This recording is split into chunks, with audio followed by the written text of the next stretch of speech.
In this video, we will be seeing the Hindi explanation of the poem How to Tell Wild Animals written by Caroline Wells. Let's start.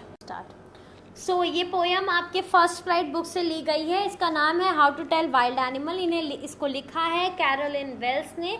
English वाले video में हमने देखा है इनके बारे में. ये एक अमेरिकन राइटर हैं जो यूजुअली मिस्ट्री पे बेस्ड लिखते हैं. इनके कुछ फेमस वर्क है the science of the sphinx, the jingle book and the story of Betty. Now introduction of the poem. ये पोएम बहुत ह्यूमरस है, फनी पोएम है. इसमें बहुत फनी वे में ये जो हमारी पोएट है इन्होंने एक्सप्लेन किया है. किसके बारे में एक्सप्लेन किया? डिफरेंट वाइल्ड एनिमल्स के बारे में. Now let's see the poem. If ever you should go by chance, अगर आप कभी भी बाई चांस जा पाते हैं to the jungles in the east, जो ईस्टर्न कंट्रीज में जंगल है वहाँ पर, और वहाँ अगर आगे बढ़ते बढ़ते if there should to you advance, देखिए यू पहले होना चाहिए था, यू बाद में है, तो इसको कहते हैं इन्वर्जन. जब सब्जेक्ट सेंटेंस का ऑर्डर चेंज होता है तो ये इन्वर्जन है इस स्टैंजा में, इस लाइन में. तो अगर वहाँ एडवांस करते समय, आगे बढ़ते समय आपको एक बड़ा सा टॉन कलर का, ब्राउन कलर का बीस्ट मिलता है, और अगर वो दहाड़ता है और आपको उसकी दहाड़ सुनकर मौत वाली फीलिंग आती है, if you feel like dying, तो वो एनिमल कौन सा है? एशियन लायन है. तो पहले स्टैंजा में किसके बारे में बताया? एशियन लायन के बारे में बताया. क्या बताते हैं कि अगर आप जंगल्स ईस्टर्न कंट्रीज़ के जंगल की तरफ जाने का आपको चांस मिलता है और वहाँ आगे बढ़ते बढ़ते आपको एक बड़ा सा टॉन कलर का, ब्राउन कलर का बीस्ट एनिमल मिल जाता है और वो रोर करता है, दहाड़ता है, और जैसे आप उसकी दहाड़ सुनते हैं और आपको लगता है कि अब आपकी मौत आने वाली है, तो वो और कोई नहीं बल्कि कौन है? एशियन लायन है. नेक्स्ट, और if some time when roaming around, और या फिर अगर इधर उधर चलते चलते उसी जंगलों में आपको कौन मिल जाता है? एक नोबल बीस्ट, एक बहुत रेस्पेक्टेड सा बीस्ट मिल जाता है, एक बहुत नोबल सा अकड़ में चलने वाला बीस्ट मिल जाता है. तो वो कैसा देखने में होना चाहिए? उसकी बॉडी येलो होगी पर उस पर ब्लैक स्ट्रिप्स रहेंगे.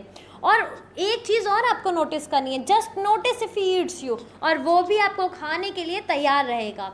लायन दहाड़ेगा, ये खाने के लिए रेडी रहेगा. तो ये सिंपल रूल आपको क्या पहचानने में मदद करेगा? बंगाल टाइगर को पहचानने में मदद करेगा. ये जो स्पेसिफिक वैरायटी लिखी है, एशियन लायन, बंगाल टाइगर, ये सब स्पेसिफिकली मेंशन किया हुआ है. एक स्पेसिफिक जो इन लोगों का क्वालिटी, ट्रेट है, एरिया है, तो इसको हम लोग क्या कहते हैं? इसको कहते हैं अल्यूजन. ALLUSION. जब भी कोई हमारे रियल लाइफ की चीज़ें हम पोएम में डायरेक्टली यूज़ करते हैं. Next, leopard. अगर स्ट्रोलिंग फोर्थ मीन्स फॉरवर्ड. अगर आपको ऐसे स्ट्रोलिंग मतलब वॉकिंग लेजरली, अगर आप फ्रीली वॉक कर रहे हैं और वैसे वॉक करते हुए आगे बढ़ते हुए आपको एक बीस्ट मिल जाए, एक वाइल्ड एनिमल मिल जाए जिसका हाइट, जिसका स्किन जो है पेपर्ड हो. पेपर्ड मतलब काली मिर्च होती है. अगर आप काली मिर्च को कहीं पर स्प्रेड करते हैं किसी चीज़ पर तो वो ब्लैक स्पॉट छोड़ देता है. तो यहाँ पे भी ब्लैक स्पॉट्स हैं इसकी स्किन पे. तो और ये इसकी स्पेशलिटी क्या होगी? ये ना दहाड़ेगा ना खाएगा, ये आपके ऊपर जंप करेगा, लीप करेगा. और अगर आप इवन चिल्लाते हैं दर्द से तो कोई फ़ायदा नहीं है, ये बार बार आपके ऊपर कूद जाएगा. तो ये जो लेप है, इसका नाम क्या है? लेपर्ड है.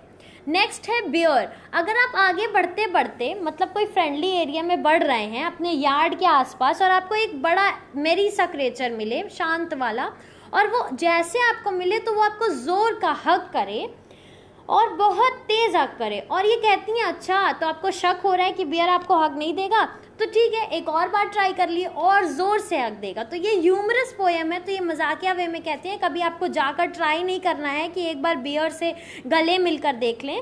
नो. सो कैरस मतलब strong hug, even more strongly it will hug to you, then this animal is bear. अब कह रहे हैं कि जो दो टू डिस्टिंग्विश, लेकिन अगर आपको सच बताया जाए तो ये जो डिफरेंस है वो कोई कर नहीं पाता इजीली. बीस्ट ऑफ प्रे जो हैं काफ़ी सिमिलर होते हैं, तो जो नोवाइज हैं, जो नौसिखिए होते हैं, वो नॉन प्लस हो जाते हैं, वो कंफ्यूज हो जाते हैं.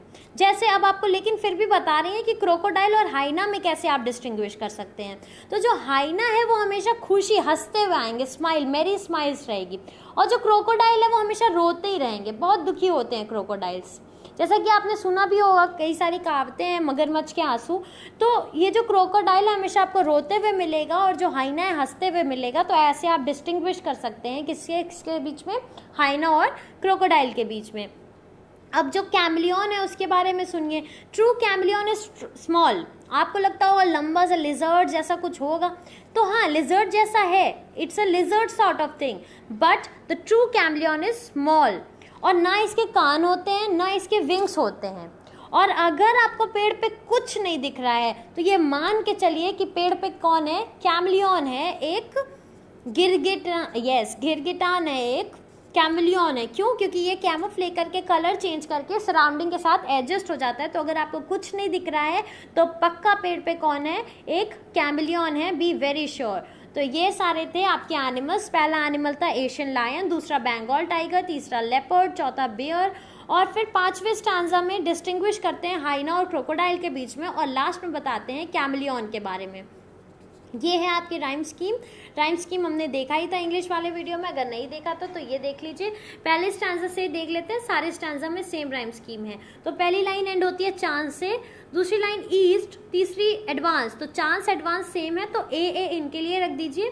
फिर हुआ आपका ईस्ट और बीस्ट सेम है तो बी भी उसके लिए, तो ए बी मिल गया। फिर डायन और लायन सेम है, इसीलिए इसको डाइंग नहीं लिखा गया पूरी स्पेलिंग, इसको राइमिंग बनाने के लिए लायन के साथ। तो ए बी सी ही आपका राइम स्कीम है पूरे पोयम का।